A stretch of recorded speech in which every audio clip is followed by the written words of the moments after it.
Hello, I'm Nathalie Fleitas, a Cuban American neurodivergent licensed mental health counselor based in Miami, Florida. And I've been providing individual, family, and group therapy services for the last 10 years. And group therapy actually being my favorite form of therapy for a variety of reasons. Number one, it's a very human thing to sit in a group of like minded individuals and to learn from each other and to share similar struggles. I think it leads to just some of the most authentic forms of connection and growth.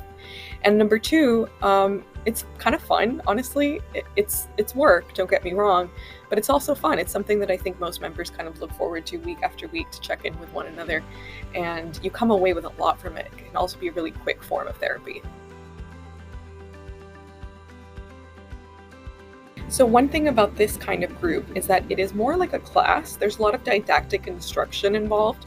We're going to learn a lot of acronyms. We're going to learn a lot of fun names for techniques that you can use on a daily basis. So it can sort of feel a little bit like, you're just learning like from a teacher. But it's more than that. It's also kind of combined with like elements of group therapy where there is opportunity for sharing and learning from one another. And week after week, you will be able to share what it was like for you to apply each skill in contexts that will come up for you organically. And that process of sharing is really where it's at. That's where the magic is at in terms of group therapy. Members report just being able to remember and recall like the skills that they can use in the moment, and then they look forward to kind of sharing with others.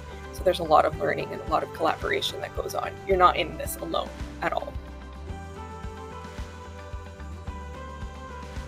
I would recommend DBT skills groups to anybody who feels like living every day is kind of more of a struggle than you would like it to be. Sometimes people may be too passive, and sometimes people may be too aggressive in the way that they're going about getting their needs met. Sometimes they may just be very internally dysregulated, or you may over rely on negative coping techniques. So the goal of DBT is to kind of bring all these people into a healthy middle ground where you're able to, the goal is not to be super zen and like perfect wellness person all the time. That's not possible. But the goal is definitely to feel more equipped to handle the everyday challenges of emotions and of relationships, conflicts that may arise naturally, and being able to feel like you can take it on. It's not going to overwhelm you. You will be armed with so many wonderful skills, and you'll be surprised, but 12 weeks is a long time. These things kind of come together beautifully, especially in the context of a group where you're sharing and learning a lot.